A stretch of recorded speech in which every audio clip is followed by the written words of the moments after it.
Good morning. My name is Stepp with Stepp Manufacturing. I will be doing the operational and safety training video today for an SGH 1.5 that you just purchased from us. We'd like to thank you for purchasing this unit from us. This particular unit is a 1.5 cubic yard, 2-ton capacity patching trailer. You can use both hot mix and cold mix materials in this patch trailer. This particular patch trailer is designed and equipped with a diesel-fired burner. The diesel burner is going to keep our mix warm. So we're going to just kind of go over the items on the trailer and then the operation, the safe operation of this trailer. We're going to start with the front of the trailer and kind of work our way back. Obviously this unit is equipped with a pintle hook and an extension. The extension is on there for using with trucks that have hitches up underneath the dump body. You can remove the extension and put the pintle hook right onto the plate. We do recommend that you try to keep that plate adjusted and level as you can. There are safety chain extensions. If you choose not to use the extension on the hitch, you can remove the extensions from the chains also so that you have the right length of chain. The next item we're going to talk about is the battery box. This unit does require 12-volt power from the towing vehicle. We get that 12-volt power through your electrical light plug. It is in the manual. It does show you which light or which pin. It is the upper left, or excuse me, the upper right-hand corner is the pin that's going to charge your battery system. The battery system runs both the controls and the diesel burner on this unit. Without correct voltage, the burner will not fire properly, and you're going to have cold material or cold spots on your unit. So we do have to make sure that we're ensuring that we're getting good voltage from the towing vehicle. It takes about 12 to 14 amps to light the burner and about 8 amps to run the burner. So there's a fairly good pull of power that you're going to need from the towing vehicle. On the front of the battery box, your light plug is wired into a terminal strip in the front of the battery box. All your wiring comes in here, goes to your battery, and then goes back to the terminal strip and runs all the way to the back of the unit where the control box and the burner wiring goes. All of the wiring on this unit is a soldered connection. We don't use any crimp type connections. We do use some weather pack style electrical connectors for replaceable parts. And I'll show you those as we get going. Also installed on the battery box is the breakaway controller. That is located over here. That is, you guys need to hook that up. If for some reason the unit becomes disengaged from the towing vehicle, that's going to lock your brakes up. All trailers with electrical brakes manufactured in the United States are required to have that. The next thing on the trailer is our battery charger. It is a marine grade charger and it's 110 volts, so you plug it into the wall just like any other battery charger.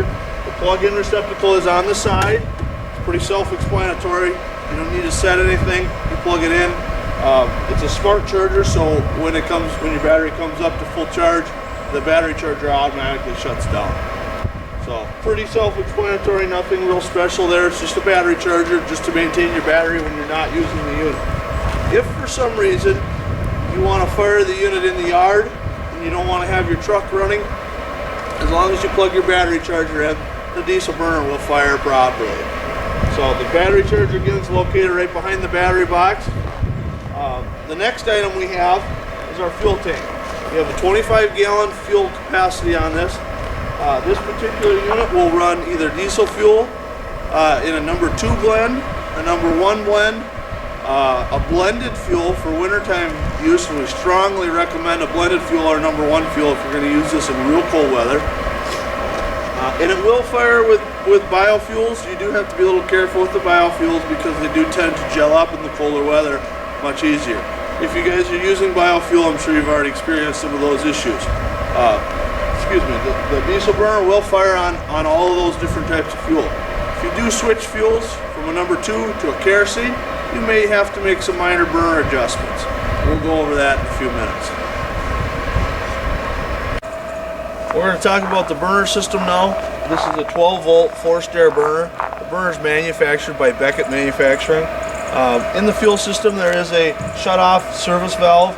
There is a fuel filter. The fuel filters are available through us. They are also available at most local parts stores. It's a General brand fuel filter. But the diesel burner, we're going to talk about that a little bit. The 12 volt burner, it's a forced air burner. You have a 12 volt motor. There's a fan inside there and a fuel pump. On top of the burner, you have a spark igniter.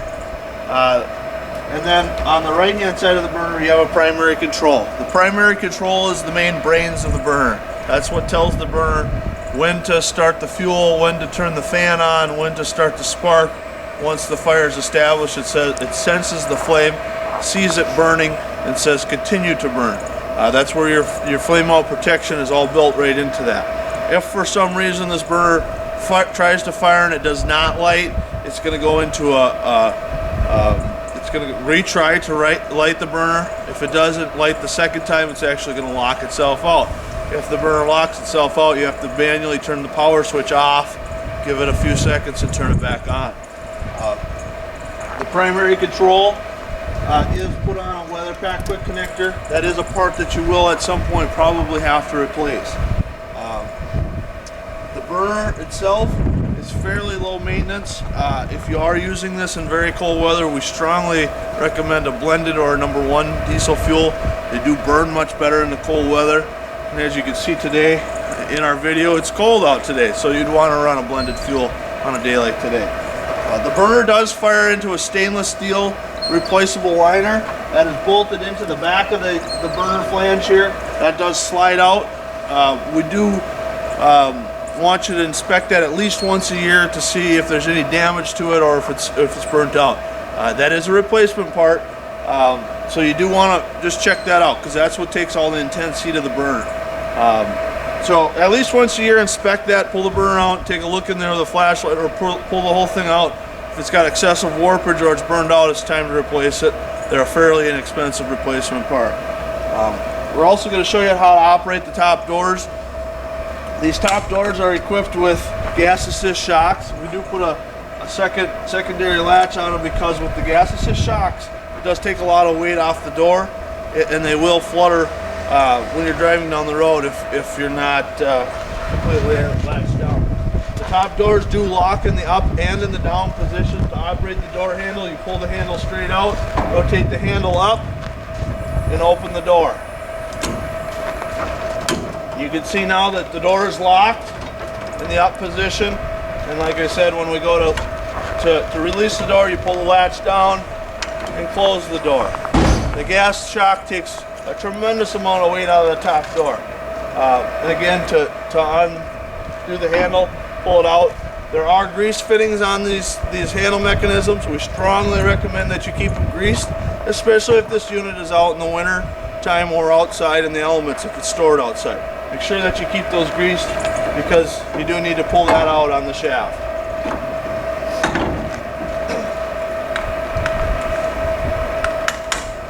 We're going to move around to the back of the unit and go over the control box now and show you how to operate the unit. All of your work will be done from the rear of the machine. Obviously you have 2 discharge doors, 1 on each side. This unit is equipped with a center heat baffle. And what the center baffle is going to do for you guys is it's going to give you more surface area that touches your material. If you use cold mix material, you want to set your thermostats very low and just warm that mix.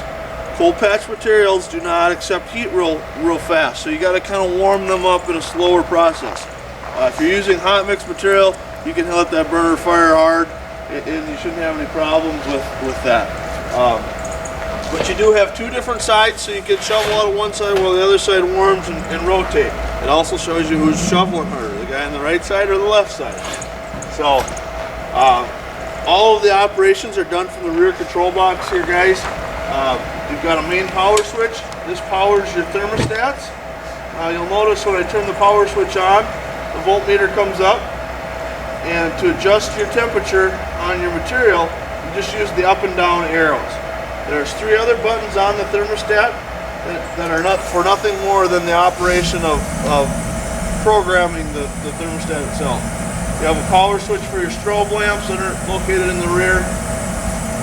Now you guys can see the burner's firing now. It's very quiet, it burns very quiet, but we don't have this hooked to a towing vehicle. You can see that the voltage is really low on this. That burner takes a lot of power to run.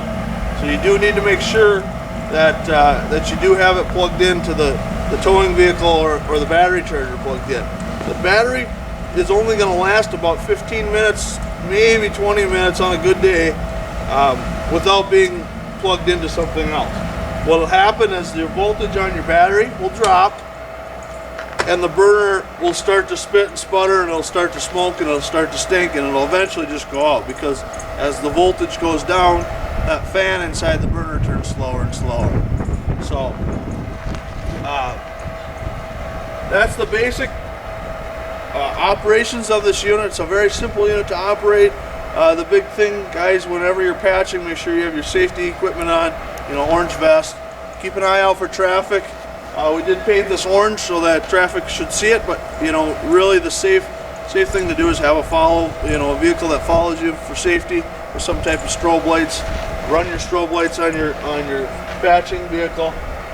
We thank you for your purchase from Stepp Manufacturing, and if you have any questions, please feel free to contact us at any time at 651-674-4491. Thank you.